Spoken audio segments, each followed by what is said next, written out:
Hello friends, मेरा नाम भावना सिंह है और हम पढ़ रहे हैं introductory micro economics class 11th का मॉड्यूल पढ़ रहे हैं हम इंट्रोडक्टरी माइक्रो इकोनॉमिक्स का। अभी तक हम चैप्टर 3 स्टार्ट कर चुके हैं, डिमांड। हमने लास्ट लेक्चर में पढ़ा लॉ ऑफ डिमांड क्या होती है और किस तरह से डिराइव होती है लॉ ऑफ डिमांड। आज हम पढ़ेंगे रीजंस क्या होते हैं लॉ ऑफ डिमांड के एंड क्या एक्सेप्शंस होते हैं लॉ ऑफ डिमांड के। तो अगर हम रीजंस की बात करें तो हमने याद कीजिए लॉ ऑफ डिमांड क्या था। हमने पढ़ा था कि जैसे इन्वर्स रिलेशनशिप होती है प्राइस एंड क्वांटिटी डिमांडेड में, there is an inverse relationship between price and quantity demanded keeping the other factors constant which is ceteris paribus। Keeping the other factors constant क्या है? इनवर्स रिलेशनशिप है किसमें? Price and quantity demanded में, keeping other factors constant, other factors को constant रखते हुए। तो ये क्या है? ये है लॉ ऑफ डिमांड। इसी के क्या रीजंस होते हैं, किस वजह से होती है हमारी लॉ ऑफ डिमांड, क्यों ऑपरेट करती है? पहला जो रीज़न हुआ वो है law of diminishing marginal utility की वजह से। पहला रीज़न है law of diminishing marginal utility की वजह से। याद करिए, मैंने आपको बताया था law of diminishing marginal utility वो होता है कि कंज्यूमर जैसे जैसे ज़्यादा से ज़्यादा यूनिट किसी गुड की कंज्यूम करता है तो हर एडिशनल यूनिट से जो उसको सेटिस्फैक्शन मिल रही है वो कम होती जाती है। अगर एक बंदा प्यासा है, उसको अगर हम पानी दें तो पहले ग्लास से उसको बहुत ज़्यादा प्यास बुझेगी, दूसरा ग्लास पानी का देंगे तो थोड़ी कम बुझेगी, तीसरा देंगे तो और कम हो जाएगी, उसकी प्यास ख़त्म हो चुकी है, चौथे में शायद इक्वल हो तीसरे ग्लास की, और पांचवा अगर हमने उसको बुझ चुकी है उसकी प्यास और उसे प्यास लगनी है, अगर हमने एक्स्ट्रा पानी दिया और पानी दिया तो उसको डिसयूटिलिटी होने लग जाएगी, यानी नेगेटिव सेटिस्फैक्शन होने लगेगी। तो इसी चीज़ को law of diminishing marginal utility कहते हैं और इसी से लॉ ऑफ डिमांड निकलता है। कैसे निकलता है? इस चीज़ से कैसे निकल सकता है? अगर मैंने आपको बताया कि डिमांड किसी भी कमोडिटी की डिपेंड करती है उसकी सेटिस्फैक्शन पे।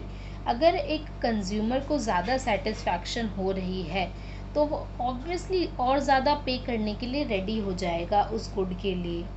एज अ रिज़ल्ट कंज्यूमर को क्या होगा? कंज्यूमर ये ज़्यादा तो ज़्यादा पे करने लग रहा है एडिशनल यूनिट के लिए, तो अब वो एक टाइम आएगा जब उसे लगेगा कि यार उसको और ज़्यादा नहीं ख़रीदना, उसका अगर वो और ज़्यादा ख़रीदेगा तो प्राइस कम करो। मान लो आपने कहा, आप एक शॉप पर गए, आपको एक टॉप पसंद आया, मान लो टॉप या T shirt, if you are a guy, मान लो आपको टॉप या टी शर्ट पसंद आया, आपने कहा मैं ख़रीदना चाह रहा हूँ, मैं एक काम करता हूँ अपनी मम्मी के लिए भी खरीदता हूँ, पापा के लिए। आपने कहा एक का प्राइस है 100 रुपये। हाँ, 100 रुपये में आता तो कुछ नहीं है, बट लेट्स एज्यूम एक का प्राइस क्या है? 100 रुपीज़। हमने कहा एक क्वांटिटी का प्राइस 100 रुपीज़ है। हमने कहा चलो मैं 2 भी ले लेता हूँ। तो आप कह रहे हो यार मैं 2 ले रहा हूँ, भैया आप थोड़े कम तो कर दो पैसे। क्या कहते हैं हम? भैया एडिशनल सेटिस्फैक्शन, हम 2 भी चलो 100 रुपये में ले लिया, एक और 100 रुपये लगा के दूसरी यूनिट भी ले ली, ये ईच है। अगर हम कहें यार 3 खरीद लेते हैं, अपनी बड़ी बहन के लिए, छोटे भाई के लिए, किसी और के लिए भी खरीद लेते हैं, तो हम कहेंगे भैया अब हम 3 चीज़ें ले रहे हैं, अब आपको प्राइस कम करना पड़ेगा। यानी एक कंडीशन ऐसी आएगी जहाँ पे आपको लगेगा कि आप प्राइस ज़्यादा पे कर रहे हैं और आपको सेटिस्फैक्शन उतनी नहीं हो रही। आप क्या कर रहे हैं? प्राइस ज़्यादा पे कर रहे हैं, सेटिस्फैक्शन उतनी नहीं हो रही। आप कहेंगे कि भैया उसका प्राइस कम कर दो। You will say the consumer will buy more units of the commodity only when the price will fall। वो कहेगा मैं तीसरा आइटम तभी खरीदूंगा भैया अगर आप प्राइस कम कर देंगे। तो ये ही होता है law of diminishing marginal utility और इसी से हमारा लॉ ऑफ डिमांड डिराइव हो गया। लॉ ऑफ डिमांड कैसे डिराइव हो गया, हमने देखा कि हर एडिशनल क्वांटिटी के लिए हम चाह रहे हैं प्राइस कम हो, तभी हम एक और खरीदेंगे। भैया अगर हम 4 आइटम खरीद रहे हैं तो और प्राइस कम करो, हमें नहीं पता, प्राइस तो आपको कम करना पड़ेगा। यानी हर क्वांटिटी बढ़ने से हम चाह रहे हैं प्राइस कम हो, तो यही तो हमारा लॉ ऑफ डिमांड है। और क्या है, बाकी फैक्टर्स का हम नहीं देख रहे, टेस्ट प्रेफरेंसेस क्या चल रहा है, वो सब कांस्टेंट रखा हुआ है हमने अभी हम बस ये कह रहे हैं कि हम जितनी ज़्यादा क्वांटिटी खरीदेंगे तो प्राइस हमें कम चाहिए। तो पहला रीज़न क्या हो गया, law of diminishing marginal utility. Second reason है सब्स्टिट्यूशन इफेक्ट।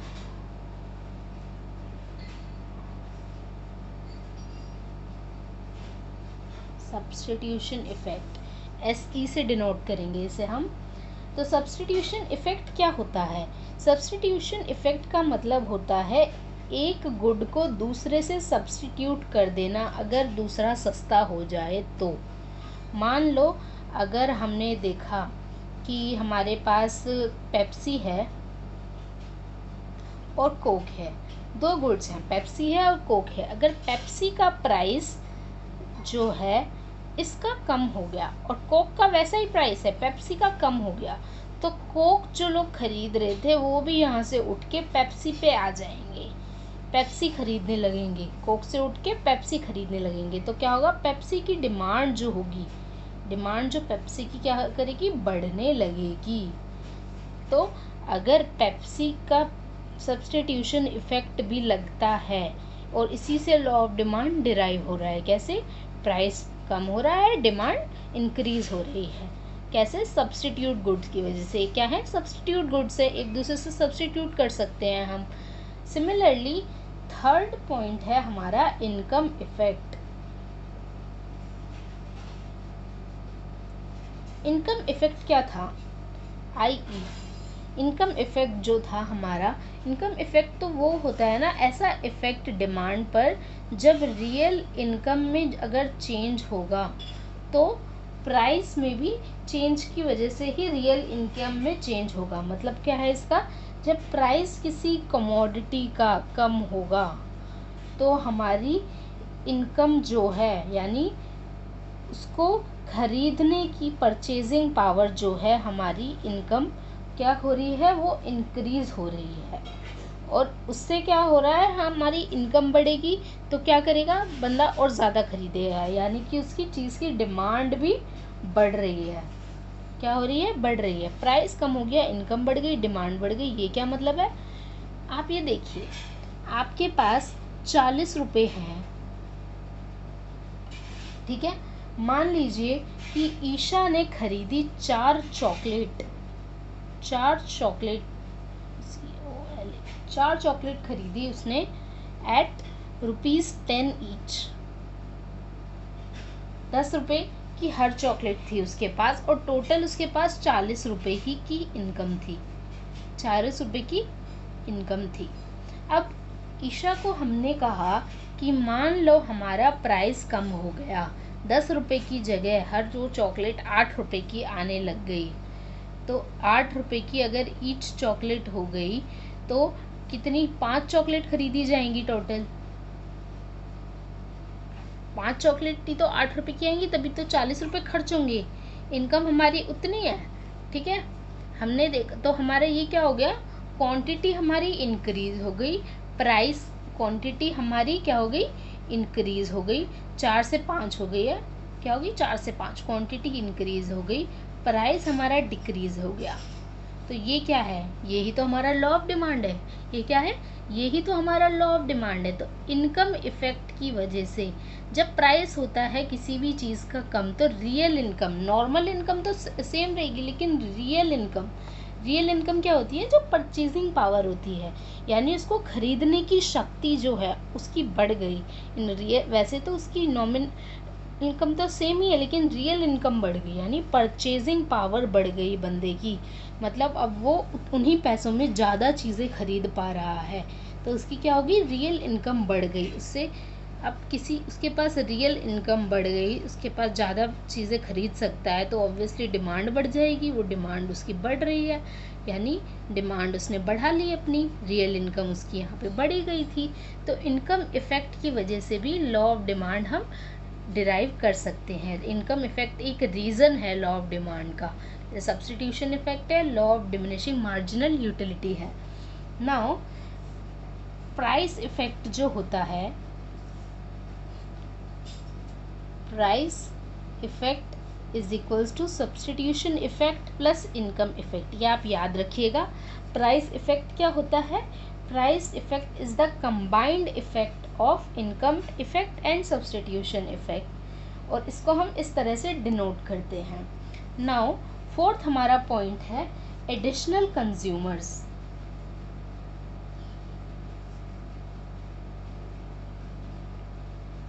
एडिशनल कंज्यूमर्स भी एक रीज़न है लॉ ऑफ डिमांड का। अब आप कहेंगे एडिशनल कंज्यूमर्स का क्या मतलब है? मान लो कि जब भी प्राइस किसी कमोडिटी का फॉल होगा, जब भी प्राइस किसी चीज़ का कम होता है, तो और नए कंज्यूमर्स आ जाते हैं खरीदने के लिए, जो पहले उस चीज़ को खरीद नहीं पा रहे थे। क्यों? क्योंकि उनकी इनकम उतनी नहीं थी। पहले तो उनके बस में नहीं था वो चीज़ खरीदना, बस में यानी उनकी इनकम अलाउ नहीं कर रही थी या उनकी पॉकेट अलाउ नहीं कर रही थी। अब प्राइस किसी चीज़ का कम हो गया तो और जो लोग पहले उस चीज़ को खरीद नहीं पा रहे थे, वो एडिशनल लोग आ गए उस चीज़ को खरीदने के लिए। वो क्यों? क्योंकि पहले वो खरीद नहीं पा रहे थे हाई प्राइस की वजह से, अब प्राइस कम हो गया तो वो एडिशनल लोग आ गए। और in addition to these new consumers, जो ओल्ड कंज्यूमर्स थे वो तो और ज़्यादा बाय करने लगेंगे, यानी और एडिशनल कंज्यूमर्स तो आ गए, एडिशनल कंज्यूमर्स जो हैं वो तो आ ही गए, और ओल्ड कंज्यूमर्स जो थे वो लोग और ज़्यादा इंक्रीज खरीदने लगेंगे क्योंकि प्राइस कम हो चुका है। तो ये ही जो इसी चीज़ की वजह से डिमांड बढ़ जाती है किसी भी गुड की। प्राइस कम हो गया तो और लोग भी आ गए जो लोग नहीं खरीद पा रहे थे, और जो ऑलरेडी खरीद रहे थे अब वो ज़्यादा खरीद रहे हैं। क्यों? क्योंकि प्राइस कम हो गया, सब सोचें यार सस्ता हो गया सामान, और ख़रीद लेते हैं और ख़रीद लेते हैं। तो ये ही एक रीज़न होता है लॉ ऑफ डिमांड का। फिफ्थ रीज़न क्या होता है? Different uses. अब कोई भी गुड है, मान लो कि मिल्क है, इलेक्ट्रिसिटी हो गई, कोई भी गुड ले लीजिए आप, हर किसी के बहुत सारे यूजेस हो सकते हैं, और कुछ यूजेस जो है इम्पॉर्टेंट हो सकते हैं दूसरे से। जब प्राइस किसी भी गुड का, मान लो कि हम मिल्क ले लेते हैं, मिल्क का प्राइस जो है इंक्रीज कर रहा है, तो अब सबसे इम्पॉर्टेंट पर्पज़ मिल्क का क्या होता है? सबसे इम्पोर्टेंट यूज़ क्या होता है? ड्रिंक करना, या तो पी लें हम मिल्क को। सेकंड इम्पॉर्टेंट, जो लेस इम्पॉर्टेंट इसके पर्पसेस होते हैं, चीज़ बना लो, बटर बना लो, ये सब सबसे इम्पॉर्टेंट पर्पस होता है मिल्क को डायरेक्टली कंज्यूम कर लिया, ये लेस इम्पॉर्टेंट है। तो मिल्क का अगर प्राइस हमने इंक्रीज़ कर दिया तो लोग सिर्फ उसको पीने में यूज़ करेंगे, बाकी जो उसके एडिशनल यूजेस हैं, लेस इम्पॉर्टेंट यूजेस हैं, शायद वो ना करें। कह रहे हैं यार प्राइस बढ़ गया है, अब दूध का प्राइस, अब चीज़ बटर खाना कम करो, और सिर्फ पीने के लिए यूज़ करते हैं मिल्क को, और उसका चीज़ और बटर में ज़्यादा पैसे नहीं खर्च करनी चाहिए। तो इन चीज़ों में तो रिड्यूस हो रहा है, और इसमें सेम ही रहेगा। तो आप क्या देखेंगे? तो ऑब्वियसली इन दोनों को अगर टोटल देखें तो डिमांड तो हमारी कम ही हो रही है ना, ये तो सेम ही है, लेकिन इनकी जो डिमांड है ये तो कट हो गई, यानी रिड्यूस हो गई हमारी, यानी प्राइस बढ़ने से डिमांड हमारी क्या होगी? टोटल डिमांड जो है इन दोनों की वो रिड्यूस हो गई। वो क्या हो गई? रिड्यूस हो गई। वो क्या हो गई? रिड्यूस हो गई। प्राइस बढ़ने से डिमांड रिड्यूस हो गई, टोटल डिमांड। यही तो लॉ ऑफ डिमांड है हमारा। अब हम देखेंगे कि एक्सेप्शंस क्या होते हैं लॉ ऑफ डिमांड के। ये तो हमने रीजंस देखे थे कि किन रीजंस की वजह से लॉ ऑफ डिमांड होता है। Now exceptions are also very important law of demand में। एक्सेप्शंस क्या होते हैं? एक जनरल रूल था लॉ ऑफ डिमांड का कि मैंने आपको बताया था लॉ ऑफ डिमांड में डिमांड कर्व डाउनवर्ड स्लोपिंग है, यहाँ पे क्वांटिटी डिमांडेड है और यहाँ पे प्राइस है एक्स एक्सिस और वाई एक्सिस पे। ये आपका लॉ ऑफ डिमांड है, यानी नेगेटिव रिलेशनशिप। अब एक्सेप्शन ये है, हमने पढ़ा था कि इनवर्स रिलेशनशिप, प्राइस बढ़ेगा, क्वांटिटी डिमांडेड डिक्रीज होगी, प्राइस कम होगा, क्वांटिटी डिमांडेड इंक्रीज होगी, यही लॉ ऑफ डिमांड था ना। अब एक्सेप्शंस के केस में क्या होता है, उल्टा हो जाता है, अगर प्राइस बढ़ रहा है तो भी क्वांटिटी डिमांडेड बढ़ रही है, प्राइस कम हो रहा है तो क्वांटिटी डिमांडेड कम हो रही है। यानी कि इस तरह से ये डिमांड कर्व बन जाता है एक्सेप्शंस के केस में। एक्सेप्शंस के केस में ऐसा डिमांड कर्व, यानी इधर अगर प्राइस लें, इधर अगर क्वांटिटी लें, प्राइस 1 प्राइस 2, प्राइस 1 ये क्वांटिटी, ये डिमांड 1 डिमांड 2। अगर प्राइस यहाँ से बढ़ रहा है तो क्वांटिटी डिमांडेड भी बढ़ रही है, प्राइस अगर कम हो रहा है, P2 से P1 आ गया तो क्वांटिटी डिमांडेड भी कम हो रही है। अब ये ऐसा डिमांड कर्व कौन कौन से गुड्स के केसेस में हो सकता है? ऐसा पहला गुड होगा गिफन गुड्स। गिफन गुड्स ये बहुत इंपॉर्टेंट होते हैं। गिफन गुड्स का जो गिफन गुड्स जो हैं बहुत इम्पॉर्टेंट हैं हमारे इकोनॉमिक्स में। आप जहाँ भी पढ़ेंगे गिफन गुड्स का नाम ज़रूर आता है, हमें हर तरह से लिखे पर ये बहुत अच्छा कंसेप्ट है जो कि सर रॉबर्ट गिफन एक इकोनॉमिस्ट थे, उन्होंने सबसे पहले ऑब्जर्व किया था। सर रॉबर्ट गिफन ने, उन्होंने देखा था। अब गिफन गुड्स होते कौन कौन से गुड्स हैं? वो एक स्पेशल तरह के इन्फीरियर गुड्स होते हैं जिनके अंदर अगर हम पैसे खर्च कर रहे हैं, जितनी अगर इनकम हम ज़्यादा खर्च कर रहे हैं, इसका अगर प्राइस भी बढ़ेगा तो इनकम जो इसकी डिमांड भी होगी वो भी बढ़ेगी। इस तरह के गुड्स होते हैं गिफन गुड्स। ये इन्फीरियर गुड्स के भी उस तरह के, ये तो इन्फीरियर गुड्स होते हैं। अब उसमें भी गिफन गुड्स क्या होते हैं? फॉर एग्जाम्पल हमने मान लो ज्वार और बाजरा का एग्जाम्पल लिया। मान लो कि प्राइस जो है, price of jowar and bajra falls. मान लो प्राइस ज्वार और बाजरा का प्राइस कम होता है तो कंज्यूमर क्या करेगा?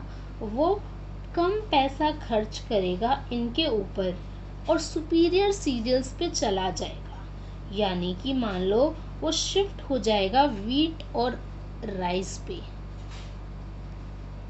मान लो ज्वार और बाजरा का प्राइस कम हो गया और कंज्यूमर्स जो है तो क्या करेगा कि यार इनका प्राइस कम हो गया है, तो वो ये कर सकता है कि इनकी डिमांड ना बढ़ा के वो सोचे कि यार ये कम खरीद लेता हूँ, चलो प्राइस कम हो गया तो कोई बात नहीं, इनकी वजह से मैं वीट और राइस खरीद लेता हूँ। यही फिनोमेना जो है ऑब्जर्व किया था सर रॉबर्ट गिफन ने। 19वीं सेंचुरी में हुआ क्या था कि जब प्राइस, ब्रेड के प्राइस जो है इंक्रीज होने लगे थे, ब्रेड के प्राइसेस इंक्रीज होने लगे थे, तो लो पेड जो ब्रिटिश वेज अर्नर्स थे, जिन लोगों को कम पैसे मिलते थे, वो लोग और ज़्यादा ब्रेड खरीदने लगे। एक तो प्राइसेस बढ़ गए, इंक्रीजेस, और वो लोग क्या करने लगे, और ज़्यादा ब्रेड को, डिमांड ब्रेड की और ज़्यादा इंक्रीज हो गई। तो ये ही देखकर हैरान हो गए सर रॉबर्ट गिफन। उन्होंने कहा यार प्राइस बढ़े हैं तो डिमांड तो कम होनी चाहिए, डिमांड बढ़ कैसे रही है? तो हुआ क्या था, एक तो उन्हें पैसे कम मिल रहे थे, तो जो उनका राइस इन प्राइस, जो प्राइस बढ़ गया इसका, तो उन्होंने देखा यार इसका प्राइस बढ़ गया, तो वो जो लोग जो मीट एंड अदर एक्सपेंसिव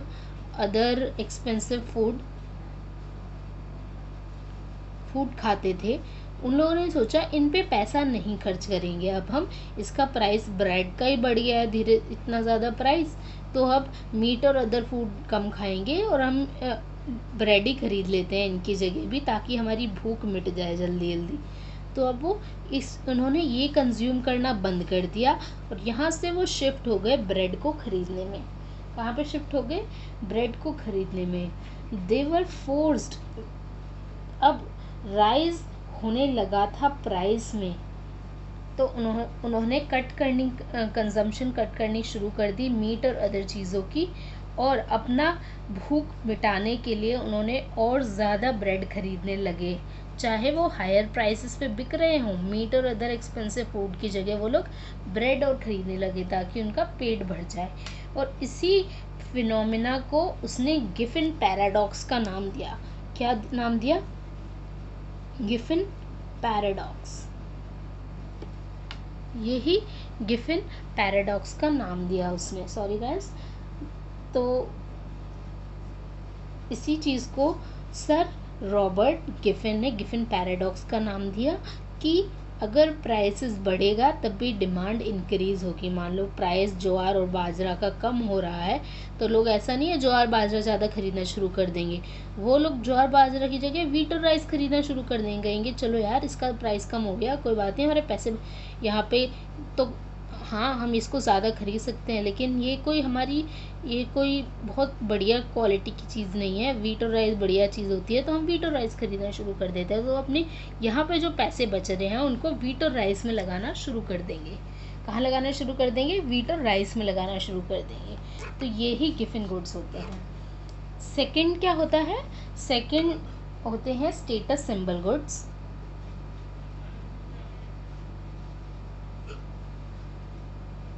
या फिर गुड्स ऑफ ऑस्टेंटेशन।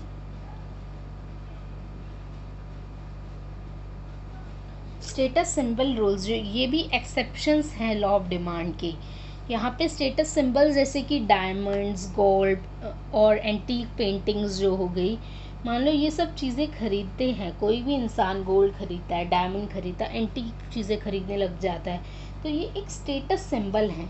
ये हम एक तरह से ये प्रेस्टीज का सिंबल लगाते हैं और हम सोचते हैं कि ये सिर्फ रिच लोग ही खरीदते हैं, बहुत ज़्यादा रिच लोग ही एंटीक पेंटिंग्स और ये सब स्टेटस सिंबल गुड्स खरीदते हैं।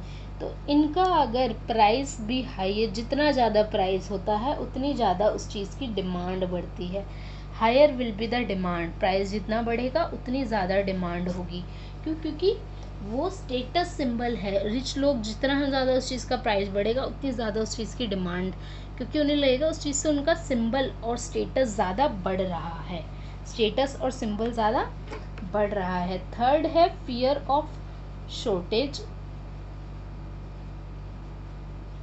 फियर ऑफ शॉर्टेज मतलब अगर कंज्यूमर एक्सपेक्ट करेगा कि फ्यूचर में किसी भी चीज़ की कमी होने वाली है, शॉर्टेज होने वाली है, तो वो अभी से उसी चीज़ को ज़्यादा खरीदना लगेगा, अभी से ज़्यादा उसको खरीदने लगेगा। फॉर एग्ज़ाम्पल इमरजेंसीज़ के केस में, वॉर्स के केस में कंज्यूमर जो है हाई किसी भी चीज़ की डिमांड हाई हो जाती है, अगर उस चीज़ का प्राइस भी हाई है तब भी उसे लगेगा यार फ्यूचर में कमी हो जाएगी इस चीज़ की, तो वो इनसिक्योरिटी आ जाती है उसके अंदर और उसी की वजह से वो अभी ज़्यादा खरीदने लगेगा।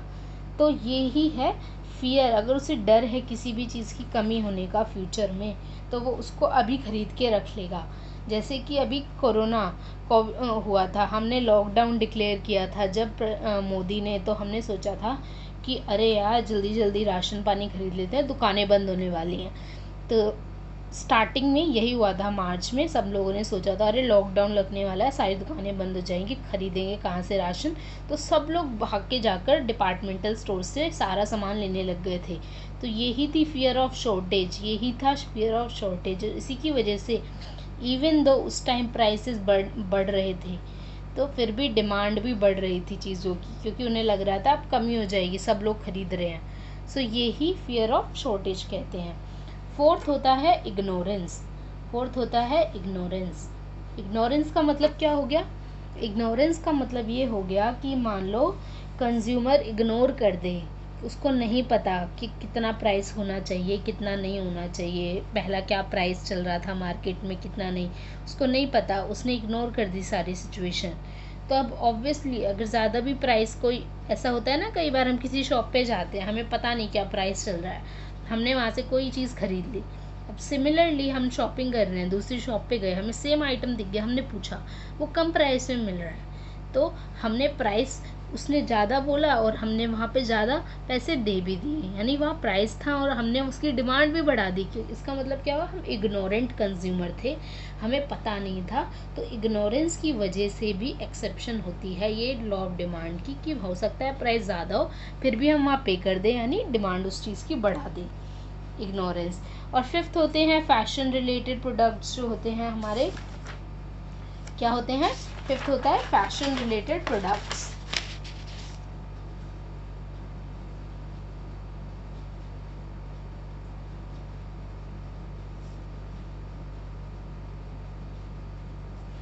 मान लो फैशन रिलेटेड प्रोडक्ट्स हैं हमारे पास, हमने देखा कि जो फैशन रिलेटेड प्रोडक्ट्स का मतलब कोई भी टाइप ऑफ ड्रेस या कुछ भी है मान लो हमारे पास, और वो फैशन में चल रही है, तो हम उस चीज़ के लिए ज़्यादा प्राइस देने के लिए रेडी हो जाएंगे, ज़्यादा पैसे देने के लिए रेडी है, इवन तो हमें पता है कि यार वो ज़्यादा मांग रहा है, लेकिन हमें पता है यार आजकल ये फैशन में चल रहा है, छोड़ो ना थोड़े से पैसे दे देते हैं, फैशन में है चीज़। तो फैशन रिलेटेड प्रोडक्ट्स जो होते हैं ये भी एक्सेप्शंस होती है। मान लो प्राइस यहाँ पे वो ज़्यादा चार्ज कर रहा है, फिर भी हम वो ख़रीद लेते हैं। जो चीज़ फैशन में नहीं होती है वहाँ हम पैसे देने के लिए रेडी भी नहीं होते। हम कहते हैं यार फैशन में तो है नहीं, क्या खरीदेंगे इस चीज़ को, चाहे उसका प्राइस कम है, लेकिन वहाँ हम उस चीज़ की डिमांड भी नहीं बढ़ा रहे, क्योंकि वो चीज़ फैशन में नहीं है। नाउ सिक्स्थ है नेसेसिटीज ऑफ लाइफ।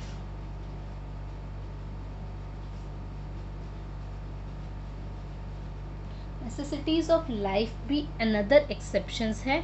कैसे? कुछ चीज़ें होती हैं, for example rice, wheat, salt, medicine. अब मेडिसिन है, दवाइयाँ हैं, इनका प्राइस कितना भी बढ़ जाए लेकिन हमें ज़रूरत ही है, नेसेसिटी है उस चीज़ की, तो प्राइस जितना बढ़ेगा तब भी उसकी डिमांड बढ़ती ही रहेगी। ऐसा नहीं है कि प्राइस बढ़ने से हम दवाइयाँ नहीं खरीदेंगे, ऑब्वियसली बीमार आदमी तो खरीदेगा ही दवाई, तो प्राइस बढ़ता रहे तब भी दवाइयाँ खरीदी जाएंगी, तो प्राइस यहाँ पे बढ़ेगा तब भी डिमांड उसकी इंक्रीज ही रहेगी। तो ये भी एक एक्सेप्शन है लॉ ऑफ डिमांड का। नाउ सेवेंथ है change in weather.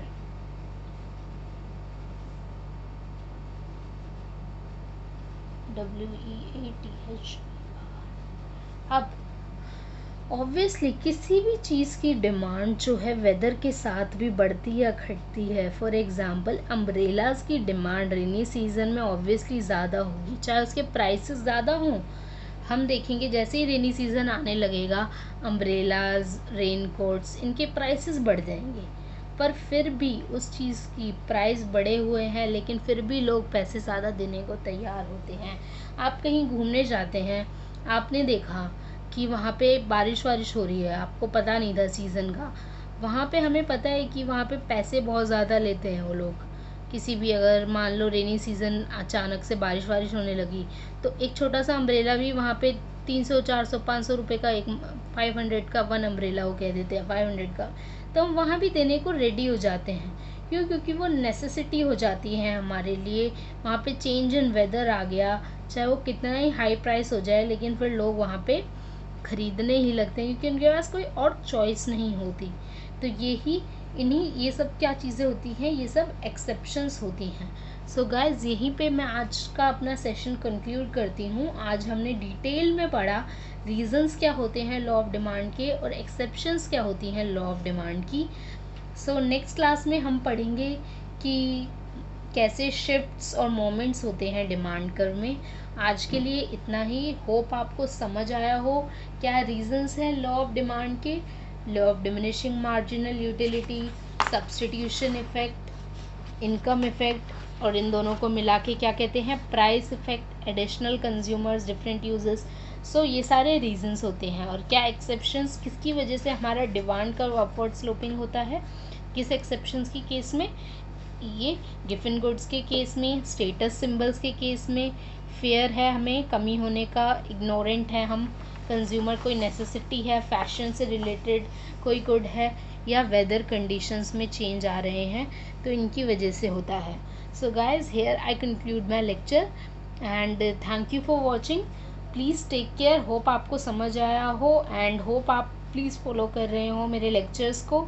Thank you. Please subscribe and share to your friends and relatives who are your fellow students. Take care and stay safe. Corona cases बढ़ रहे हैं, please अपना ख्याल रखिए। Social distancing norms को please follow करिए। Thank you, stay happy.